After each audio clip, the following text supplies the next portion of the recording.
Filipe Silva, Olá, muito bom dia. bem-vindo Bom ao dia, Café da Gonçalo. Manhã Viagem. Estás bom? Tudo bem? Está tudo bem. Bom dia a todos que estão aí em casa a acompanhar-nos aqui neste momento de confinamento. Antes de mais, Exatamente. obrigado pelo teu convite. É um prazer estar aqui convosco. Obrigado, Filipe. Filipe, fala-nos um bocadinho sobre ti. Tenho a certeza que o pessoal está curioso para saber quem é o Filipe Silva, quem é este fotógrafo amante da natureza e amante da humanidade também. Filipe, fala-nos um bocadinho sobre ti. Pronto, eu chamo-me Filipe Silva, sou de Leiria, trabalho na área das tecnologias de informação. A fotografia para mim é um hobby, é uma paixão, é uma forma de estar que aprendi ou que de alguma forma encontrei já relativamente tarde. Eu tenho 45 anos, comecei a fotografar com 30.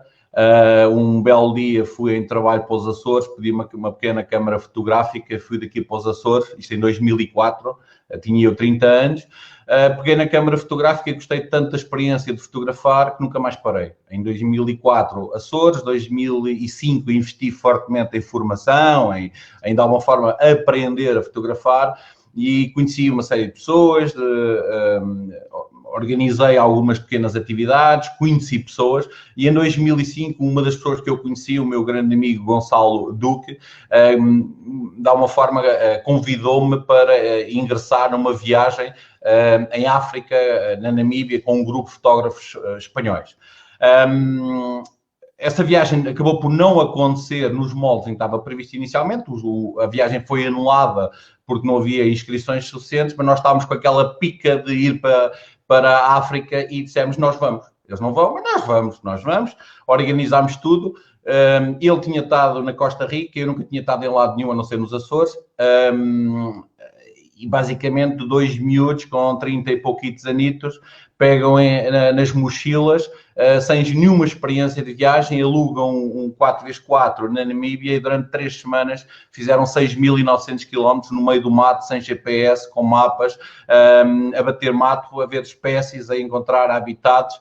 E foi realmente uma daquelas aventuras de uma vida. E para mim, enquanto ser humano, me mudou, e já vou explicar um bocadinho à frente em que medida é que me mudou. Mas no fundo são dois miúdos que não tinham experiência de aeroportos, não tinham experiência no fundo, fazer uma mala de viagem, levámos toneladas de roupa e de equipamento, andámos em Frankfurt a fugir para tentar passar com o equipamento sem excesso de bagagem. Pronto, aquelas aventuras que depois, no fundo, nós vamos aprendendo a lidar com uma série de problemáticas e vamos mudando. Mas realmente a viagem na Bíblia foi fabulosa. Nós fizemos, como eu disse, 6.900 km num regime de viagem que eu pessoalmente adoro, que é aquilo que se chama overland. E o que é o overland?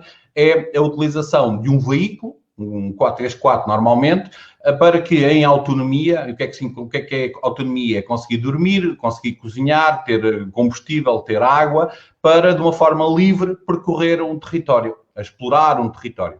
E nós foi isso que fizemos.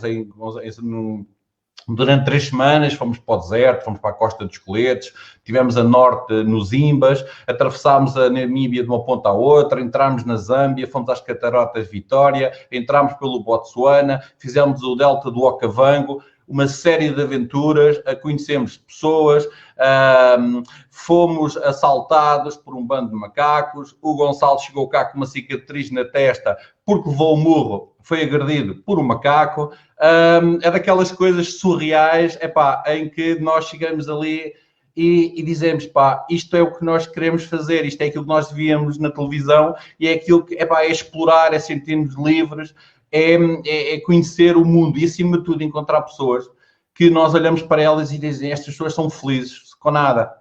E foi daí realmente quando eu digo que essa viagem mudou um pouco a minha forma de estar e de ver o mundo, foi precisamente porque nessa viagem aprendi que as pessoas conseguem ser felizes com nada.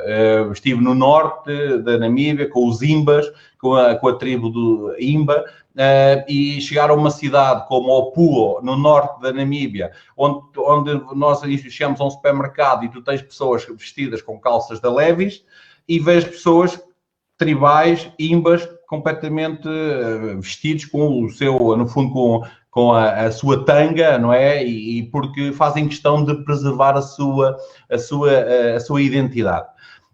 Nessa altura eu estava essencialmente focado em fazer fotografia de natureza, as espécies, os leões, o Big Five, as paisagens.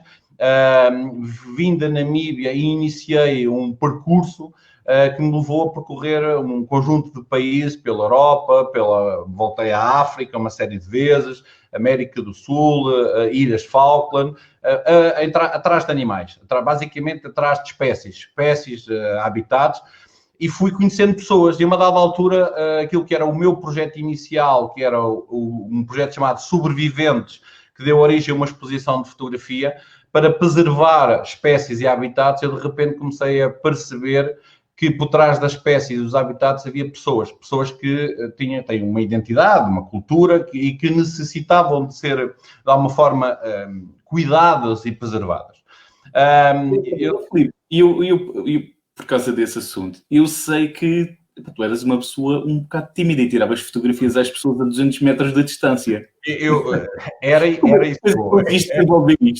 Era isso. Aliás, eu consigo medir a minha evolução pessoal pelo tipo de objetivas que utilizava. Eu comecei a fotografar pessoas com uma teleobjetiva daquelas enormes que são usadas para fotografar o futebol. Fotografava a 100 metros de distância porque não tinha coragem para abordar as pessoas, e hoje fotografo pessoas com uma 24mm, que é uma objetiva que consegue estar a fotografar à ponta do nariz da pessoa. Isto porque levou-me a fazer um percurso enquanto ser humano, enquanto, de alguma forma, eu aprender a relacionar-me com as pessoas e perceber que mais importante que a imagem é a história, é a identidade da pessoa, o porquê. Eu sou muito curioso na perspectiva de entender, de perceber porque é que é assim, porque é que não é de outra maneira, e, acima de tudo, tenho a preocupação de tentar aceitar, ok? Aceitar, desde que entenda, aceitar determinados comportamentos. E basicamente, dei por mim para percorrer um percurso que levou de fotografar as espécies ao fotografar as pessoas, ao fotografar a pessoa que me convida para estar em sua casa, e para isso eu precisei de tempo para eu próprio evoluir, para eu também passar a ter tempo para estar com as pessoas, porque era mais importante a história do que o retrato. E hoje faço questão de tentar ter o tempo nas minhas viagens para parar, entender porque é que as coisas são assim, não são de outra forma.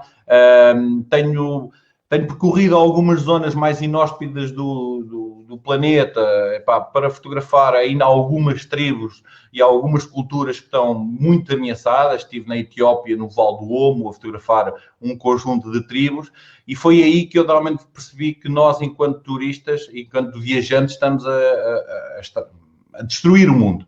Basicamente é isso. Eu, numa viagem que fiz com esse meu amigo Gonçalo Duque e com mais uma amiga nossa, em que era uma viagem de sonho para fotografar as tribos do Val do Omo, uma viagem de 15 dias, nós ao fim de uma semana abortámos a viagem porque percebemos que estávamos a fotografar um jardim zoológico. Porque aquelas tribos, só para vocês terem uma ideia, nós atravessámos o rio Omo de piroga, ok? Chegámos a uma aldeia do outro lado do rio, e quando chegámos à aldeia vimos as pessoas a fugirem todas em direção às suas palhotas, e ficámos assim, mas espera aí, mas as pessoas estão a fugir de nós porquê? O que é que nós lhes fizemos? O que é que nós temos assim tão ameaçador para elas fugirem? E elas não iam fugir, elas iam simplesmente, como nós éramos fotógrafos, éramos turistas, éramos de alguma forma, alguém que vinha de fora, elas iam às suas palhotas colocar adereços e sabiam mais de fotografia do que muitas das pessoas com quem eu lido e que se intitulam fotógrafos, porque elas sabiam exatamente onde é que se teriam que colocar, para onde é que se tinham que virar, para a luz ter a melhor luz para serem fotografadas. E aquilo transformou-se num jardim zoológico. Porquê? Porque os pseudo-viajantes / fotógrafos americanos e chineses, essencialmente, vão para ali e lidam com eles como fossem animais, como fossem modelos, como toma lá $1, põe-te ali para eu te fotografar, agarra o cabrito e coloca-o ao teu peito porque eu quero fotografar a menina com o cabrito, e de alguma forma transformaram ali um povo, uma identidade, uma cultura, basicamente no fundo são as origens da nossa espécie enquanto ser humano, num autêntico circo. basicamente. Eu, como tinha estado na Namíbia, tinha tido a experiência dos Imbas, em que fui ao supermercado, comprei açúcar, comprei farinha, comprei mantimentos, cheguei ao chefe da aldeia, apresentei-me, pedi autorização para estar ali, ofereci à aldeia o meu tempo e algumas ofertas que beneficiavam, no fundo, toda a aldeia. De repente dou por mim num universo onde a pessoa que é mais fotografada ganha dinheiro e a velhota que não tem assim um aspecto tão bonito, não é fotografável, vou-lhe chamar assim, não recebe dinheiro absolutamente nenhum. Cria um sentimento de injustiça brutal, e foi isso que levou a alguns fenómenos como nós tivemos, por exemplo, no Ruanda, com o genocídio, em que duas etnias, uma que era beneficiada e outra que era marginalizada, de repente, irmãos, dão por si a guerrear. E essa é uma questão que a mim me preocupa muito, ok? A forma de lidarmos no mundo com as pessoas e aquilo que nós, enquanto viajantes, estamos a fazer ao mundo, ok? E a Etiópia, para mim, foi uma desilusão. Nós, ao fim de uma semana, abortámos a viagem, saímos do Val do Omo, recusámos a embarcar naquele espírito de pagar para fotografar, daquele ambiente artificial. Porque aquilo não dava. Basicamente, há um conjunto de princípios que nós, enquanto viajantes, enquanto fotógrafos, enquanto seres humanos, devemos ter, não devemos abdicar deles. E para nós foi uma desilusão. Foi uma desilusão ver como é que nós estamos a destruir. Eu não digo que aquelas pessoas tenham que se manter assim para o resto da vida, não é essa a ideia. Não estou a dizer que só porque para nós podermos ver ao vivo as tradições seculares, as pessoas têm que se manter assim. Não, nós não temos esse direito. Eu tenho um princípio muito básico que é as pessoas, enquanto seres humanos, têm direito à educação, têm direito à saúde e têm direito à justiça. E desde que tenham direito a esses três vetores, podem estar da maneira que bem entender, vestirem-se da maneira que bem entender, não os podemos julgar por isso. Mas foi realmente uma desilusão. Essa foi uma desilusão e foi algo que eu depois encontrei em outros sítios do mundo. E hoje em dia, com as internets, com os Facebooks, com os Instagrams, nós muito facilmente damos ou nós, ou pessoas à nossa volta, a corromper os espaços, os habitats, as pessoas, para obter a fotografia, para nos mostrarmos em determinados sítios onde não deveríamos estar. E é muito fácil hoje em dia perdermos a noção daquilo que estamos a fazer enquanto viajantes. E quando nós, enquanto viajantes, temos esse tipo de comportamentos, eu lamento, não nos chamaria viajantes, chamaria-lhe turistas, Deus me perdoe, e toda a gente que esteja aqui pode não achar realmente... Posso estar a ser um bocadinho duro na forma como digo as coisas, mas realmente um viajante é alguém que, acima de tudo, é responsável, em que vai para um determinado sítio, entende que é um hóspede, alguém que é acolhido num determinado espaço, no espaço de alguém, na casa de alguém, e como tal tem que se comportar como se estivesse realmente na casa de alguém, porque no fundo é disso que nós estamos a falar. E eu enquanto fotógrafo, e ao começar a fotografar pessoas, passei a ter um bocado esse princípio, e é algo que eu tento hoje na minha cabeça existe sempre, que é o give back. E o que é o give back? É nós que vamos vir para um determinado sítio, vamos usufruir da adrenalina, do experimentar, do viajar, do espírito de conhecer coisas novas. Temos uma responsabilidade, porque quando mais vamos receber, mais deveríamos dar. E nós, por muito que queremos fazer, recebemos sempre muito mais do que aquilo que deixamos.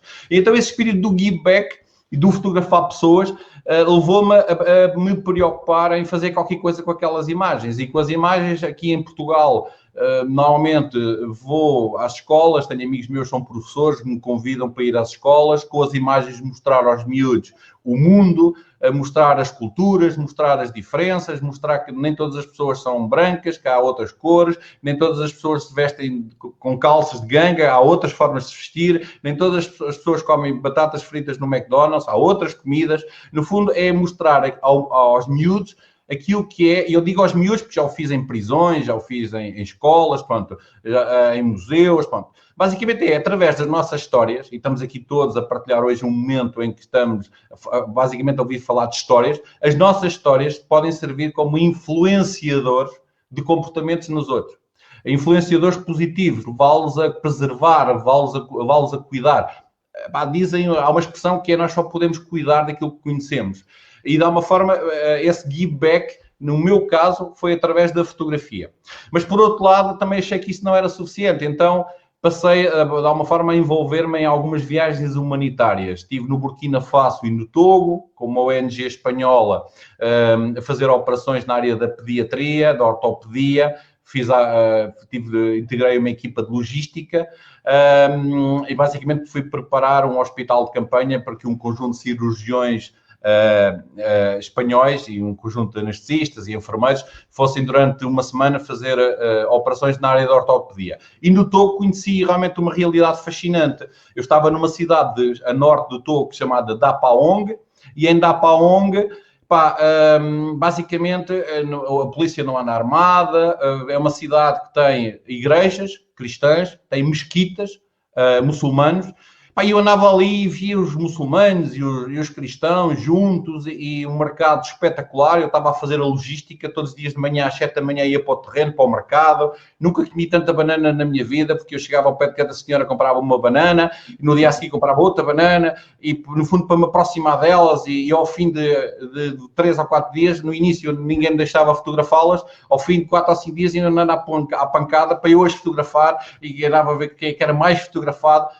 No fundo, pela aquela tal empatia do tipo que aparece ali e timidamente vai comprando uma banana, vai metendo conversa, ao fim de 3 dias está ali integrado. Mas eu ia para o terreno às 7 da manhã e às 9 da manhã tinha que estar a trabalhar na logística do hospital. E uma das coisas que me fascinou foi perceber tentar perceber como é que os muçulmanos e os árabes davam tão bem. Eu falava com eles e a resposta era sempre da mesma maneira. Olha, na Páscoa nós muçulmanos ajudamos os cristãos, no Ramadão os cristãos ajudam-nos a nós muçulmanos. E eu acho que vocês não se tão bem, mas porquê que isto não há guerra? Porquê que aqui não... Vocês são um país da África, normalmente há confusões, porquê que aqui não se passa nada? Porquê que os polícias não andam armados? E eles invariavelmente diziam sempre a mesma coisa. É muito fácil, porque nós não temos nada. Não temos petróleo, não temos diamantes, não temos nada. Ninguém se interessa por nós, ninguém cá vem tentar vender-nos o que quer que seja, porque nós não temos nada. Ninguém nos vem tentar roubar nada, porque nós não temos nada. E nós somos felizes com todos, precisamente por isso, porque nós não temos nada a mais que o meu vizinho, e o meu vizinho tem nada mais do que eu. Eu tenho que o ajudar, ele tem que me ajudar. Foi aí que eu entendi que esta coisa das religiões e dos partidos é uma treta. Basicamente tudo se resume ao mesmo, é a espécie humana, as pessoas e a forma que encontram de interagir entre elas. Foi um ensinamento brutal nesse país. Houve outro ensinamento brutal que eu aprendi, às vezes eu digo isto de uma forma que choca as pessoas, mas aprendi que o mais importante que as grandes ONGs são as pessoas. E eu lá cruzei-me com as Nações Unidas, cruzei-me com a União Europeia, grandes Land Cruiser, carros com 100 e tal mil euros, malta em grandes hotéis, e eu perguntava, há quanto tempo é que estão aqui? Estão aqui há 2 anos. Estão aqui há 2 anos a fazer o quê? Estão a fazer estudos. Mas estão a fazer estudos de quê? Estão a estudar como é que nos podem ajudar. Há 2 anos. Estão a estudar como é que podem ajudar.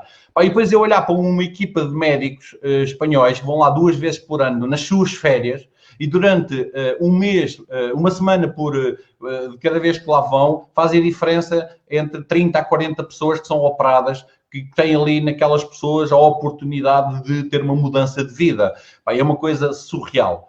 Foi também aí que eu, se calhar, levei um daqueles choques mais terríveis, que é olhar para uma Sands e uma garrafa de Coca-Cola, e nunca uma Sands e uma garrafa de Coca-Cola me pareceram uma coisa tão dura, porque, só para vocês terem uma ideia, nós tínhamos à volta de 200 pessoas que percorreram durante a noite muitos quilómetros para estar ali no primeiro dia das intervenções, para serem auscultadas e para ser decidido qual dessas 200 pessoas iam ser operadas ou não iam ser operadas, porque a questão ali não era tanto se eram operáveis ou não eram operáveis, mas era tanto depois dos médicos irem embora, se a recuperação era possível naquele espaço de tempo em que eles ali iam estar. Pronto, e daquelas 200 pessoas, 30 eram operáveis, e só para vocês terem uma ideia, nós tínhamos ali 200 pessoas à nossa frente para uma a uma ser chamada. E chegamos à hora do almoço e o padre que lá estava fecha, no fundo aquilo era uma pequena casota onde nós estávamos, as pessoas estavam na rua, ao sol, e à hora do almoço o padre virou-se para elas e disse, olha, vamos almoçar, nós voltamos já.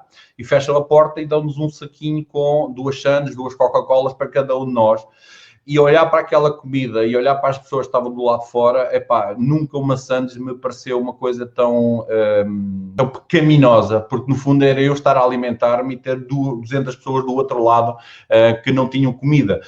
E então, no fundo, é o lado de nós nos, de alguma forma, pararmos, pensarmos o que é realmente importante, pensar que se calhar não precisamos de 2 Sandes, comemos só 1/4 de uma Sandes, e depois encontrar a forma de não criar ali um problema e chegar com a outra Sandes e meia e distribuí-la de uma forma sensata junto de, realmente das pessoas, sem criar grandes alívios e sem criar confusão.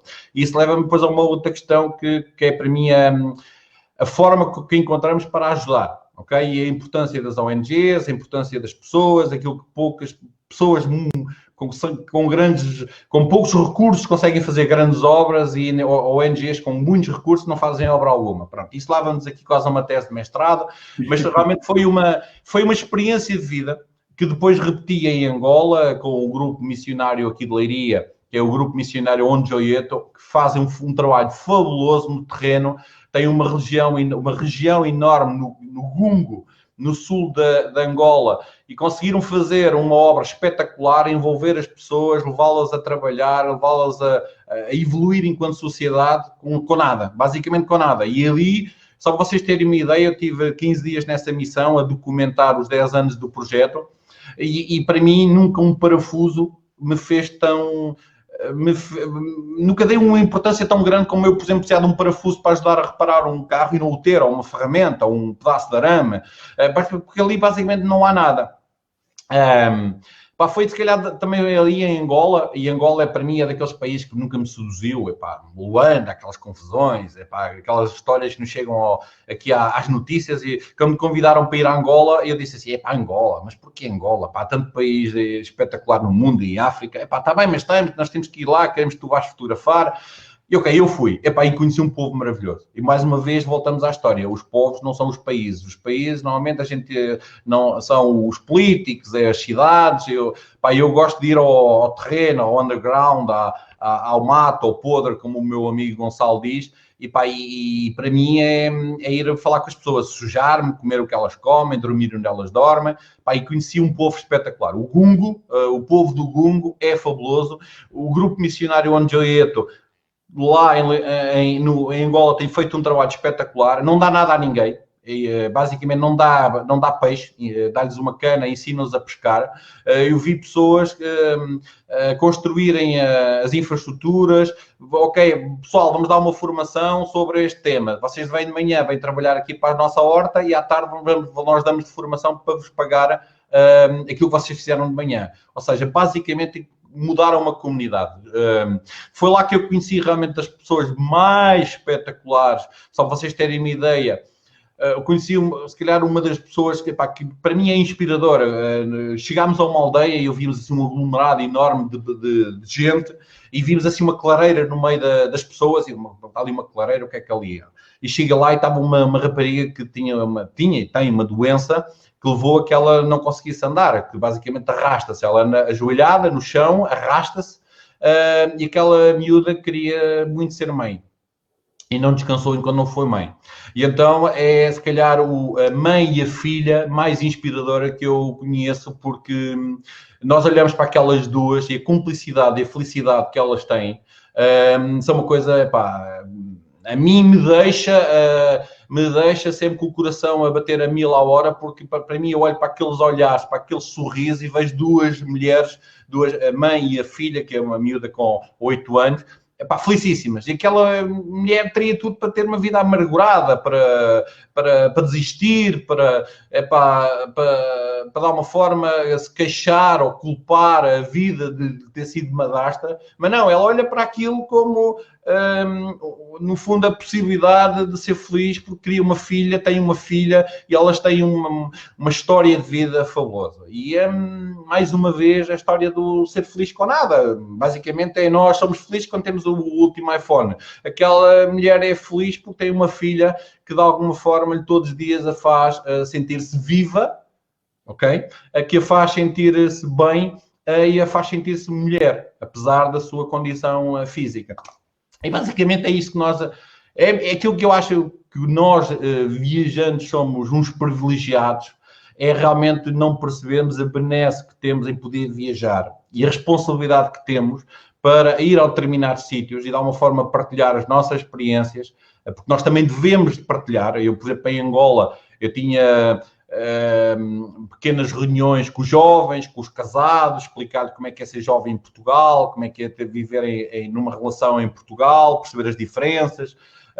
E eu, de alguma forma, gosto de parar, sentar-me, beber um chá, um café, estar, ok? Estar, mais do que andar, fazer grandes quilómetros, hoje em dia me preocupo mais em ficar, estar, viver, sentir, e muitas vezes nem é o fotografar, muitas vezes o fotografar já fica para segundo plano, é de alguma forma ter histórias. E se vocês repararem, todos nós que viajamos, mais do que os locais, as paisagens, os monumentos, nós lembramos das pessoas, das histórias, das aventuras, de com quem bebemos um café, quem nos transmitiu. No fundo, são as pessoas que ficam. O mais importante são as pessoas. E nós vamos criando relações, ou seja, o mundo, para mim, há uns anos atrás, o mundo era uma coisa enorme e hoje, para mim, o mundo é uma coisa muito pequena. Porque para mim hoje o mundo é o Brahim, que é o meu segundo irmão, que está ali, algures, no deserto de Marrocos, na zona do Erchebi, um miúdo que para mim é o meu segundo irmão e olha para mim como um irmão e eu olho para ele como um irmão. E só para vocês terem uma ideia, ele não fala francês, também não fala espanhol, eu não falo árabe. Se calhar ao longo da nossa vida, basicamente é o Savá, ele liga para mim pelo WhatsApp e eu digo Filipe Savá, eu digo isso, Savá, e eu digo Brahim Savá, que é o nome dele, Moná, Lisa, toda Omar, que é a família toda, Savá, ok, é isso que nós falamos e ao longo da nossa relação de amizade já leva muitos anos, é isso que nós falamos. Mas aquilo que nós sentimos, a ligação que nós sentimos é uma coisa que não tem dimensão. E outras pessoas fui conhecendo ao longo do mundo. E só para vocês terem uma ideia, o mundo para mim hoje é tão pequeno que eu fui daqui para a Índia, cheguei ao aeroporto de Nova Delhi, conheci a mulher da minha vida, que é uma portuguesa de Faro, que vive na Suíça, e está na Suíça, é a minha companheira, é a minha mulher, por isso o mundo para mim obrigatoriamente tem que ser pequeno. Porque se eu olhasse ele como muito grande, eu não ia viver uma relação com alguém que conheci na Índia, que vive uma portuguesa que vive na Suíça. Por isso, para mim, tem que ser pequeno. Para mim, a Suíça é já ali, a Índia lá do outro lado, que eu fui lá conhecer, foi mais ou menos como ir a um bar e conhecer alguém no bar. Para mim, por isso, o mundo para mim é relativamente pequeno. É pequeno em quanto de dimensão e é demasiado grande para a vida que nós temos. Nós devíamos ter mais vida, mais dinheiro para percorrer todo. Mas, basicamente, é essa a ideia. Por isso, para mim, obrigatoriamente, o mundo tem que ser pequeno, porque os nossos amigos estão no mundo e a nossa casa é o mundo, basicamente. Sem dúvida. Filipe, eu ia colocar algumas questões, tu acabaste por responder a todas e eu agradeço-te imenso. Isso é mau. Eu não sei quanta voz, mas eu estou completamente arrepiado. És uma autêntica inspiração. Eu vou-te obrigar a seres meu amigo, que nós não nos conhecemos, mas eu vou-te obrigar a seres meu amigo porque eu quero me relacionar imenso com a tua pessoa. Acho que és uma fonte de inspiração e muito mais do que isso eu vou aprender imenso contigo. És um autêntico educador do mundo e eu agradeço-te imenso. Eu ia colocar aqui, nós já estamos lentamente a encaminhar-nos para o café da manhã, para o fim do café da manhã em viagem. No entanto, quem nos está a assistir, por favor, se tiver alguma questão, alguma pergunta, não hesitem em colocar aqui nos comentários e elas vão aparecer aqui no ecrã e o Filipe terá todo o gosto em responder agora no curto espaço sempre que ainda temos. Temos aqui uma pergunta já, eu vou andar aqui um bocadinho para cima. Aqui está ela. Filipe, como avalia a ideia de que o nosso contacto com tribos também prolifera doenças como terá acontecido na Amazónia e que cuidados devemos ter para não o fazer? É uma pergunta complexa de responder e nós temos de alguma forma, nós de alguma forma temos que colocar numa balança aquilo que é o nosso interesse pessoal versus o interesse global. E, obviamente, nós, enquanto indivíduos, o nosso interesse individual é ir, é experimentar, é conhecer. E esse nosso interesse não é necessariamente o interesse daquilo que o mundo precisa. E hoje em dia nós temos que pôr um bocado de parte dessa perspectiva egoísta de ir e se calhar o melhor é não ir e ler e ver e olhar para as imagens em vez de viver. Isto porque nós temos de alguma forma perceber que o preservar é mais importante do que o vivenciar, muitas vezes, ok? E eu acho que a melhor forma de realmente, neste momento, olhando para as circunstâncias que nós estamos a viver e às questões da saúde pública, o mais importante é efetivamente não ir. Não ir, no fundo, porque nós não podemos cair no erro de, por uma questão egoísta, e eu contra mim falo, porque eu fui daqui talvez noutras alturas, noutras circunstâncias, fui daqui para a Namíbia, para os Zimbas, na Etiópia, e aquela adrenalina de ir conhecer, de contar aos amigos como é que é estar no meio de uma tribo. Se calhar hoje já não o faria da mesma maneira, porque há coisas que é preferível nós cuidarmos com o conhecimento. E o conhecimento é saber que, ao expor pessoas que não têm as mesmas condições físicas de resistência, com os mesmos cuidados, acesso aos mesmos cuidados que nós temos, nós, de alguma forma, a nossa simples presença pode ser a faísca que vai fazer explodir realmente ali um barril de pólvora que vai destruir aquela sociedade. E nós hoje estamos a sentir isso quando decidimos sair de casa ou não sair de casa, ou ir visitar os nossos pais que até a comunidade ou não irmos. Reparem, eu estou aqui em casa quase há 3 semanas, a minha mãe está na casa dela e eu reduzo o contacto ao máximo para cuidar dela. Se eu cuido da minha mãe, porque é que não vou cuidar de uma tribo que eu sei que é importante para preservar, porque tem as suas identidades, no fundo são seres humanos que têm que ser cuidados. É a mesma lógica, basicamente é a mesma lógica. É basicamente nós não sermos egoístas e acharmos que o facto de irmos e tirarmos umas fotos engraçadas para o Instagram é mais importante do que cuidar daquelas pessoas. E neste momento, sinceramente, é cuidar daquelas pessoas. Porque confesso que nós vivemos hoje um dia uma altura muito complicada, e irrita-me um bocado esta filosofia dos Instagrams, da malta que faz tudo para obter uma imagem, nem que seja criar a imagem. E nós estamos a perder um bocado a lucidez e achamos que o ir lá e mostrar-nos num determinado sítio é mais giro e é mais importante do que cuidar. E o cuidar é simplesmente, muitas vezes, não ir. E eu, sinceramente, neste momento, nesta altura da nossa vida, acho mais importante não ir. Não ir. Uau. Filipe, vão haver mais questões e vou ver mais perguntas, certamente, aqui no Café da Manhã em Viagem, que eu terei, vou-te pedir, se tu puderes depois responder no final deste Café da Manhã em Viagem. Vou-te colocar 2 questões. Uma delas é, qual é que é o teu próximo projeto depois desta nuvem? E a outra é, haverá certamente pessoas que te querem contactar, que querem saber mais sobre ti. Sei que és formador na área da fotografia, e eu vou-te dar aqui 2, 3 minutinhos para também poderes falar um bocadinho sobre isso. E ao fim e ao cabo é onde é que o pessoal pode te contactar, onde é que o pessoal pode ao fim e ao cabo seguir-te, se é que eu posso utilizar este termo. Sim.